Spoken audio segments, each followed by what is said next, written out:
Head to the stage. All right, folks, I apologize for that. If I am live, my thing doesn't say I'm live this stage.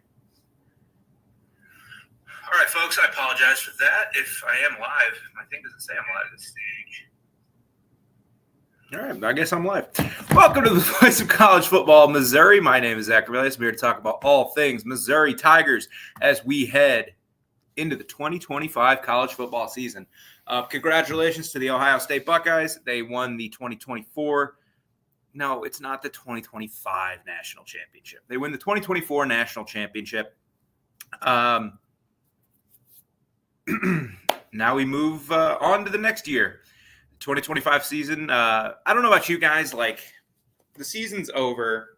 We're going to hit spring ball here in a little bit, before you know it. But I watch so much college football doing this and just kind of watching and writing and doing all the things I do with college football. I need a break. And I enjoy this time of year because I love college basketball as well. I love college baseball is really growing on me. This hair will not get under my hat. I'm going to the wrong side because I'm an idiot. It's usually we get into about late June when I start getting antsy again for the sport. But for now, it's the off season. News is going to slow down here for a little while. You'll see some 2026 recruiting stuff, and that'll all go well and good. And then the spring portal, the news will pick back up. I think that's what it is like we get to the spring portal, and it's like, okay, that's more news and bigger news cycles. And then it slows down. And then, mid-June, I have a friend's birthday. It was like June 20th. It's like around then I start getting really antsy again because we're about 2 months out, and it's like, okay, I'm tired of hearing about previews. I want to watch some football. And then when SEC Media Days happens, that's when it really starts to get like, okay, all right, come on. Anyway, welcome to Missouri Live. This is episode 10. Hard to believe I've been doing this for 3 months. Are we live? Around then. Okay, we are live. My thing in the corner says we're not live. That's so weird. As my cat walks around me. 2025 season, we're going to talk about it. There was news for the Missouri Tigers this past week. It's always the day after I go live for Mizzou. Mizzou's got a new linebackers coach. Derek Nicholson comes over from the University of Miami. He'll come coach the linebackers, has a reputation as a great recruiter. Miami fans didn't seem too upset that he left, so we'll see how that goes. But he joins Corey Batoon and Eli Drinkwitz's staff as the linebackers coach, and Mizzou's going to have a plethora of talent and riches at that position next year. I mean, they're going to have 5 guys that legitimately are going to play. You have Tristan Newsome coming back. You have Khalil Jacobs coming back. You had Trotter. You had the kid from Nebraska, and Jeremiah Beasley, the transfer from Michigan. He came in after Harbaugh left. He's redshirt freshman, I guess. All 5 of them are extremely talented. All 5 of them, I think, are going to play. And then you have Nicholas Rodriguez and some of the other young guys that are also looking to get snaps. Like, the linebacker position at Mizzou is in a really good spot. It's kind of how I feel about the DNs this year, man. I think Ely's a good defensive line coach, but if this defensive room cannot get pressure next year, if this defensive unit is not good next year, there are a lot of issues. It's a major red flag because there's a lot of talent on that defense, and we talked about this last week. At the DN spot and at linebacker, there's a lot of talent. I still think they might try and go get another safety in the portal when the spring comes, and it may be a D tackle, although they're saying publicly that they really like their D tackle room. So we'll see. The other thing with that transfer class, I think 247 had a thing where it was like ranking or grading everybody's transfer class. I think they gave Mizzou a B. I think that's fair. They got the quarterback. They loaded up at D end. They brought in a couple big time good linebackers. Brought in a corner who can start or be the third corner. Kind of depends how spring and summer and fall camp goes. Brought in an outstanding running back. Did a good job of getting weapons for Bo. But Not great offensive linemen. We'll see what they can do with an off season of workouts. But yeah, the O-line room just not looking promising for next year. But hey, we have plenty of time to talk about the portal. We have plenty of time to talk about that as we get into the real part of the offseason. Like this is the hard part of the year because, man, like the season just ended. All the portal stuff's over. Again, sorry, my thing's not telling me I'm live, so I'm trying to figure out how long I've been live for. But it's the slow season, so we have a lot of projecting we're going to do, a lot of talking, and I'm going to probably say something stupid. But since you guys are here, please hit that like button, subscribe, join the channel, join the chat. Guys, Mizzou football never has had this much momentum. Back-to-back 10-win seasons, incredible recruiting classes for Missouri. There's I'm not saying they're top 5 recruiting classes. There's a lot of momentum here, and a lot of momentum in Columbia. The basketball team's playing pretty well. There's no reason to not join. If you're a Mizzou fan, come on, hop in. You can follow me on Twitter. I tweet a lot of nonsense, especially since it's Oscar season, and I do have a background in film. So anyway, but join up. You can catch Missouri live on all your favorite audio platforms. Spotify, Apple Music, one of the other ones that no one listens to, as far as I know. Link up. So if you can't catch it live, come join us. Make sure to catch Mark Rogers at the Voice of College Football show every day over on the main channel. Mark does a great job of covering, coast to coast college football, from the Pac-2 to I guess the ACC, but like the ACC isn't the ACC anymore. So all types of opportunity, and Mark's brilliant and knows what he's talking about. So join him every day for that talk, especially now that the offseason's over. And maybe you're not caught up with a lot of maybe your team was in the playoff. Maybe you're a Penn State fan, and you've been watching college football, and you've been watching your rival Ohio State win a natty, and you made the semis, or you're a Notre Dame fan, and you're like, okay, what happened in the portal? And Mark will do a great job of catching you up.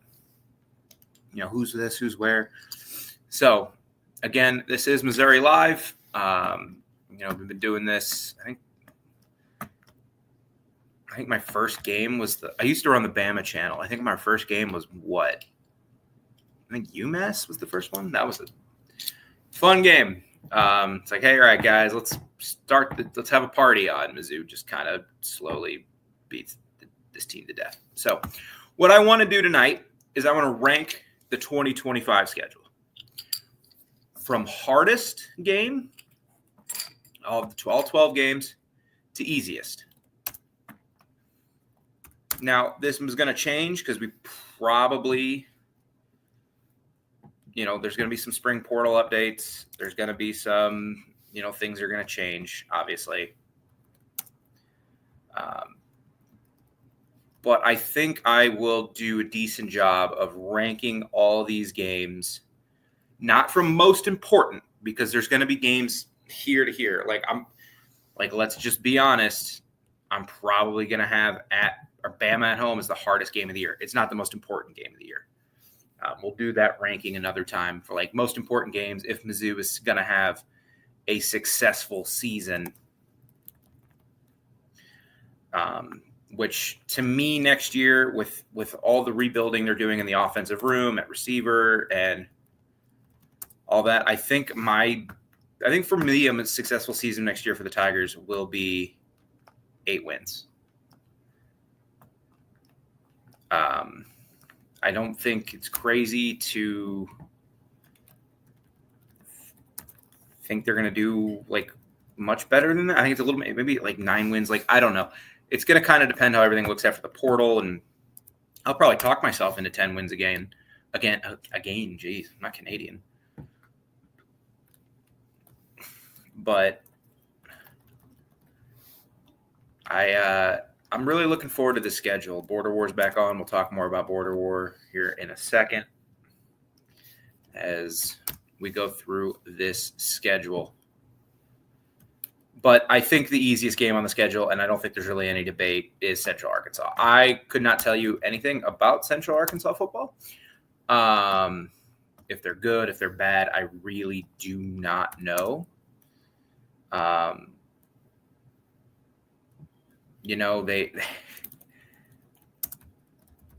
They are a program in the FCS. I don't go to school at my FCS school anymore, so I'm really not quite sure how good or bad they may be. Oops, I kind of toggled ahead there. I was editing these and I forgot to put the number on this one. But Central Arkansas, that's the easiest game on the schedule, bar none. I mean, if you guys want to debate me on that, I'm more than welcome to hear it. But I just don't. I don't think I'm going to have too many takers on that one.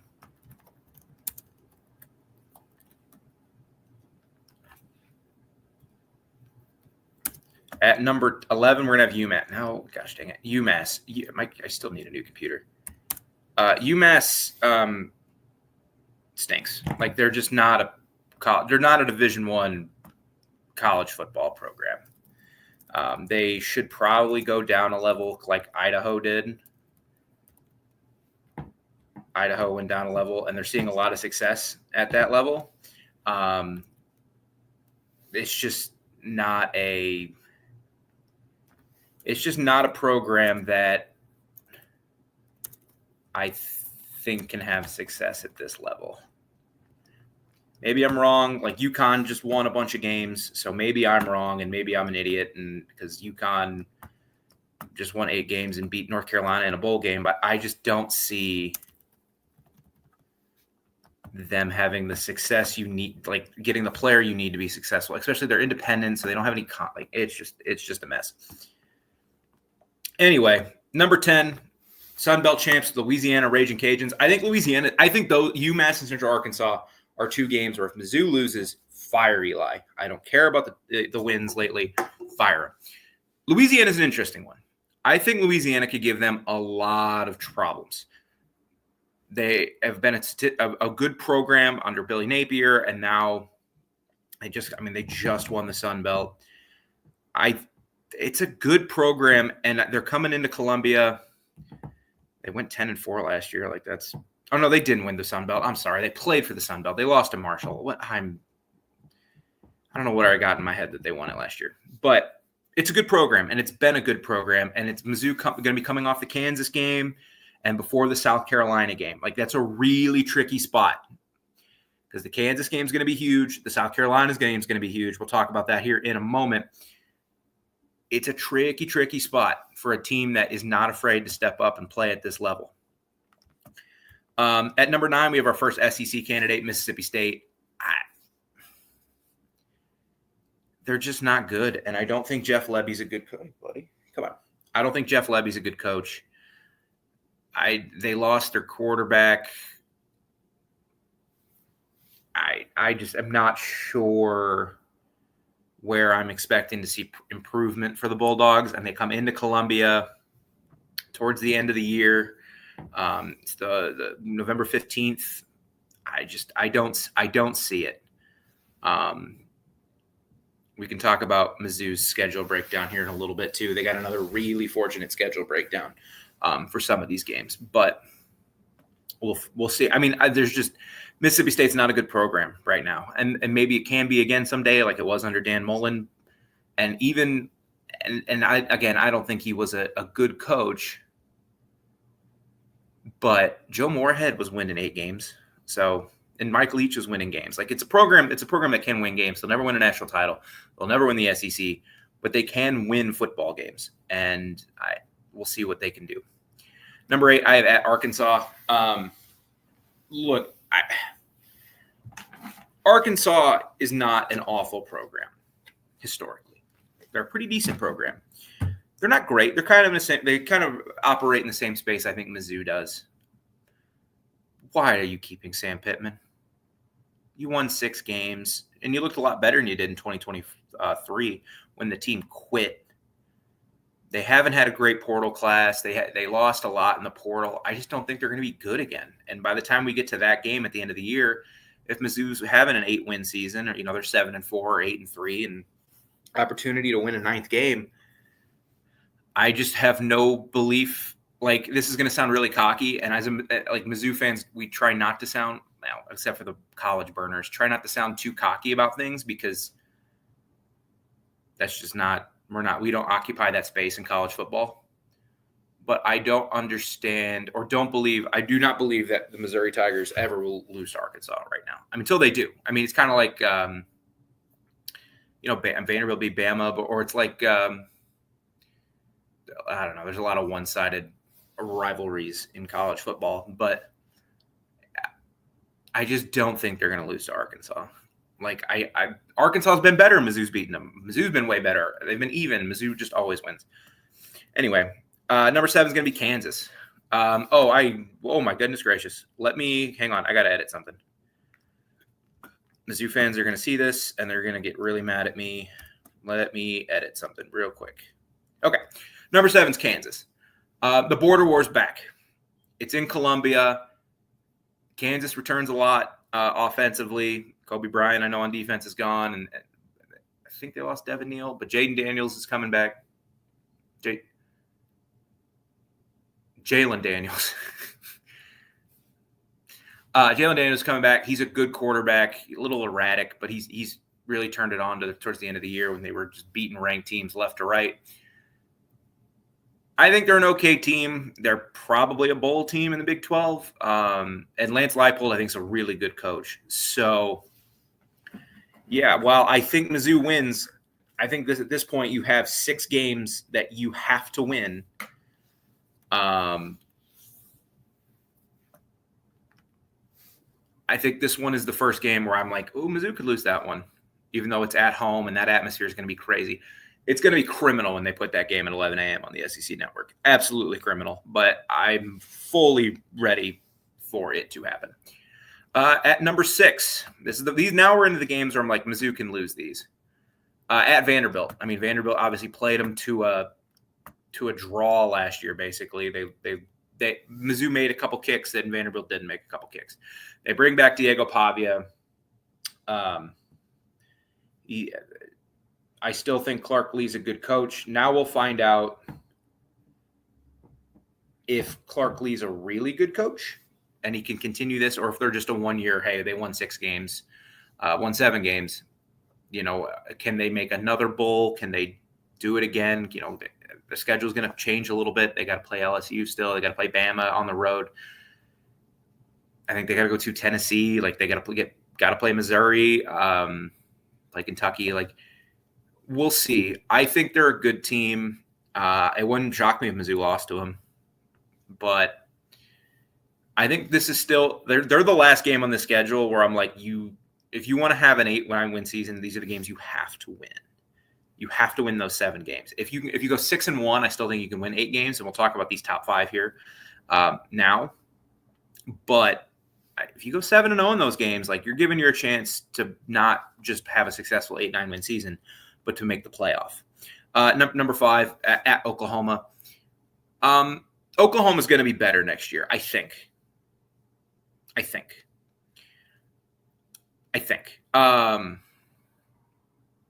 They're not going to. They probably won't have the just astronomical losses at receiver. John Mateer, they bring from Washington State, was supremely good at Washington State. I'm interested to see how he plays. And again, we're probably when we get more into like the offseason, we'll probably start doing these games, like real in-depth breakdowns.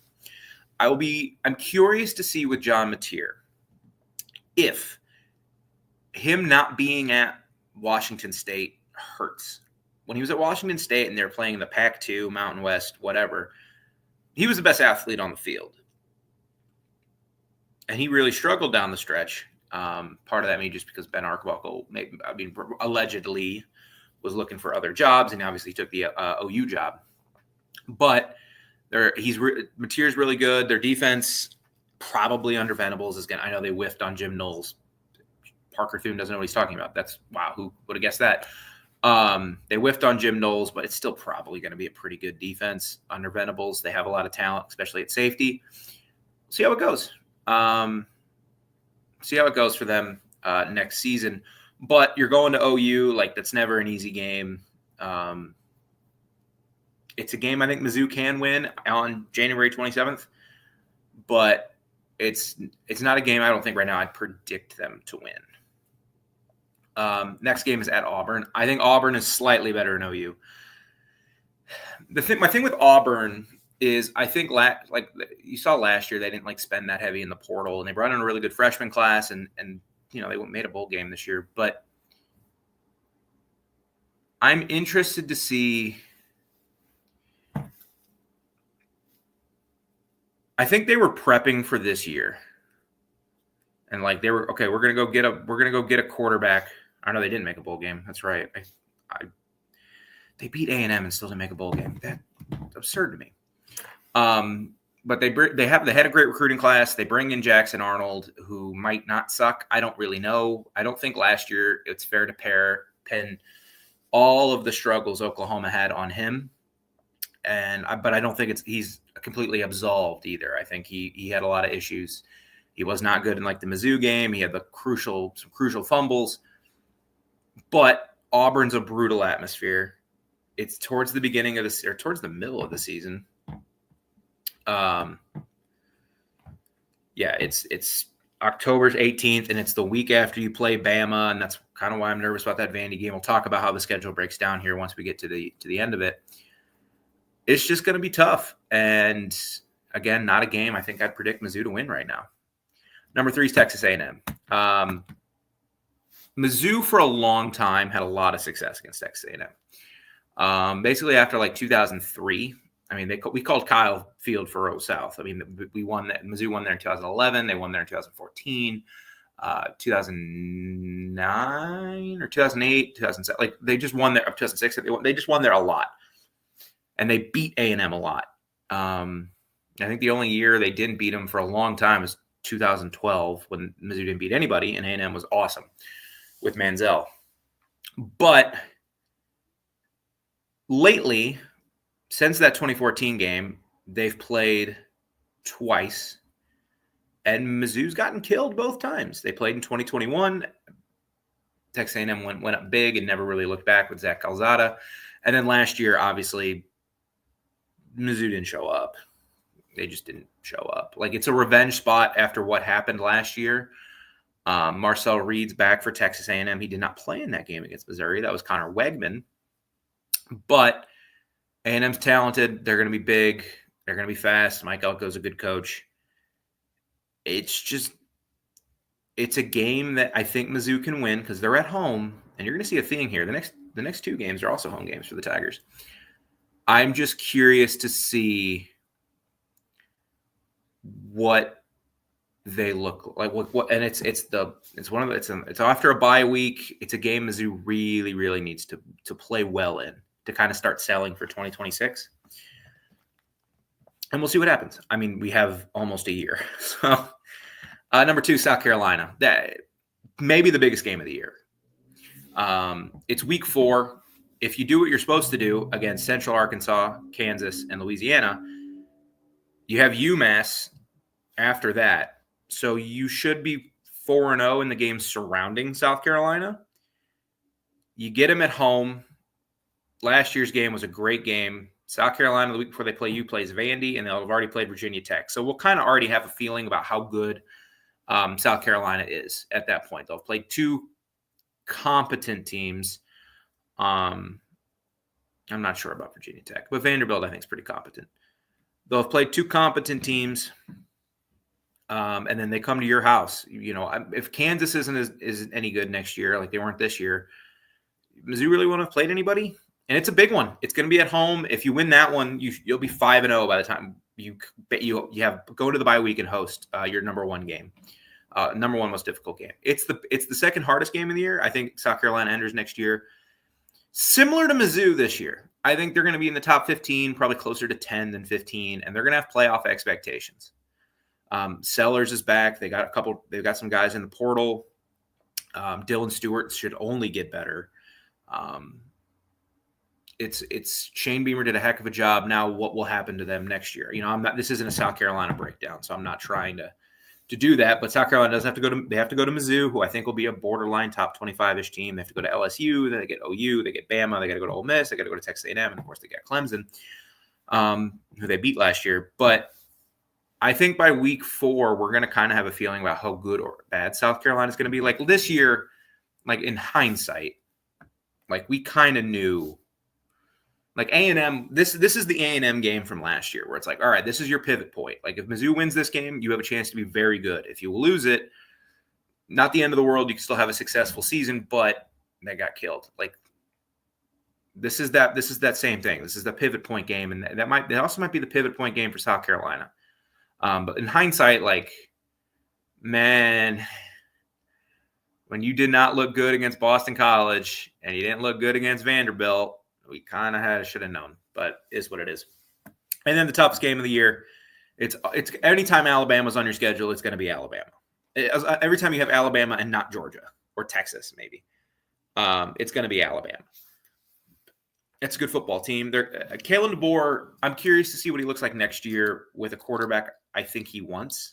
Not that Jalen Milroe is bad or anything, but I think whoever ends up playing quarterback for them next year will be a better fit for what he wants to do more than Jalen Milroe was.